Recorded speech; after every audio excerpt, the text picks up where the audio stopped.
नक्की हीच सोसायटी आहे ना? हो हीच आहे.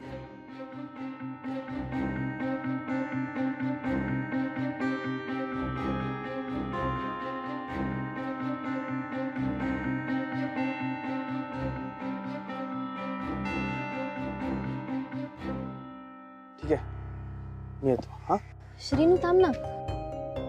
अरे तू इथपर्यंत आलाच आहेस तर मग वर चल ना, चहा घे. तसंही दमलाच असशील प्रवासाने. नाही नको, मला इथून परत निशीकडे सुद्धा जायचं ना. मी निघतो. आणि हो, एकदा मंजू मम्मीला फोन करून कळव. ती उगाच टेन्शन घेत बसायची. ठीक आहे? श्रीनू थँक्यू. नाही, मी तुझ्याशी इतकं वाईट वागले. ओवी बरोबर तर खूपच, पण तरी तू मला इथपर्यंत सोडायला आलास. मला माफ कर.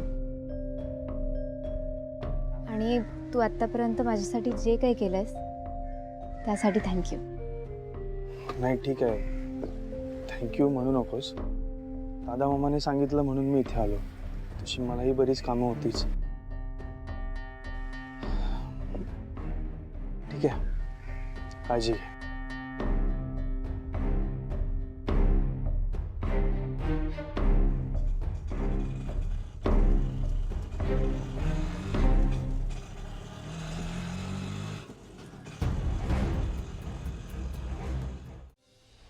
तुम चाहे कुछ भी बोलो, पर वो तमाचा मुझे अभी भी सुनाई देता है. इतनी आसानी से नहीं भूल सकती. Not at all.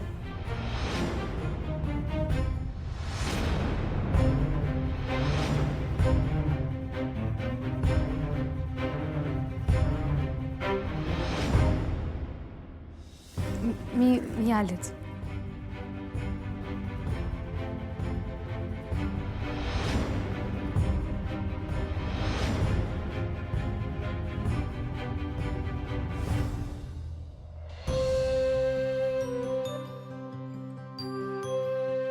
तुम चाहे कुछ भी बोलो, पर वो तमाचा मुझे अभी भी सुनाई देता है. इतनी आसानी से नहीं भूल सकती. Not at all.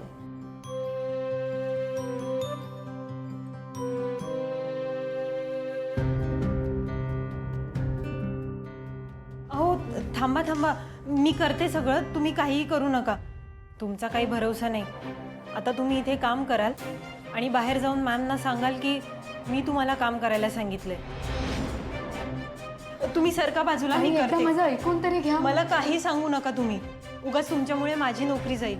अहो माझी पोरं रस्त्यावर येतील. हे बघा, वाईट वाटून घेण्याची काही गरज नाहीये. काही लोकांना सवय असते एकाचं दोन करून सांगायची आणि मग ते दुसऱ्याला वाईट ठरवतात. या सगळ्यात आम्ही गरीब असल्यामुळे आमच्यावर कोणी विश्वास ठेवत नाही. तुम्ही प्लीज जा बाहेर, मी करते सगळं. काही नाहीये. काय चाललंय तुमचं? काही नाही मॅम, मी ते निशी दीदींना सांगत होते की तुम्ही काही काम करू नका, मी करेन सगळं. हो का? मी ऐकलंय सगळं. निशी या घराची मालकीण नसली तरी सून आहे, हे लक्षात ठेव. सॉरी मॅम, चुकलं माझं. चुकलं ना? मग शिक्षा तर व्हायलाच हवी. मॅम पण एक शब्दही बोलू नकोस. Get out. मॅम प्लीज, चुकलं माझं. मी असं पुन्हा नाही वागणार मॅम. प्लीज एकदा माफ करा. I say get out. तू या महिन्यात किती दिवस काम केलंयस? 18.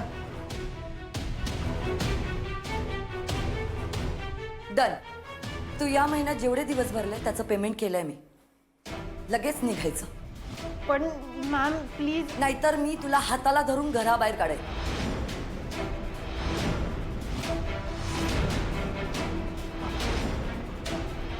म्हणजे तुझा या घरातलं मार्ग मोकळं झालो काय? हा, तू असं समजा नको काय. हा, ती चारू आहे ना, तिने तुझ्या गळ्यात मंगळसूत्र घालूक सांगितला. तिने जगा नाटकं केली ना, त्या चारू बरोबर ती सगळी गेली. हा हा, तू जास्त खुश होऊ नकोस. हा, इथून ना जाऊचा बघ तू पण.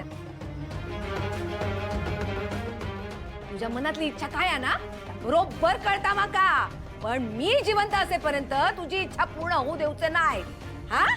आणि माझ्या लेकाचं लग्न झाल्याशिवाय मी काय मरूचा नाही. लाली आत्या प्लीज, तुम्ही 100 वर्ष जगाल अशीच मी देवाकडे प्रार्थना करते. आणि आता मी डुग्गूचा अभ्यास घ्यायला आले, ते पण मंजू काकीने सांगितलं म्हणून. हो. हा? ही मंजू या घरची मालकीण नाही हा. मी हा, त्यामुळे मी जा काय सांगेन ना ताच ऐकायचा, कळलं काय? निघायचून निघ म्हणते. लाली, निघ, लाली, निघ काय म्हणते करते ना. लाली? निघ. ताई!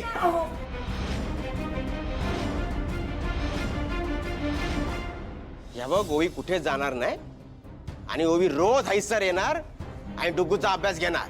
या बघ या बघ ताई, मध्ये बोलायचं कारण नाही.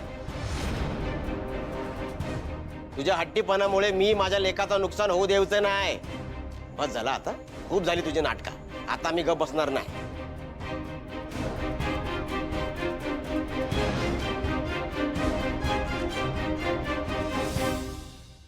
ओवी, डुग्गू खोलीत बसलो हा, तू जाऊन त्याचा अभ्यास घे. फोन मध्ये येताना तास मी बघ.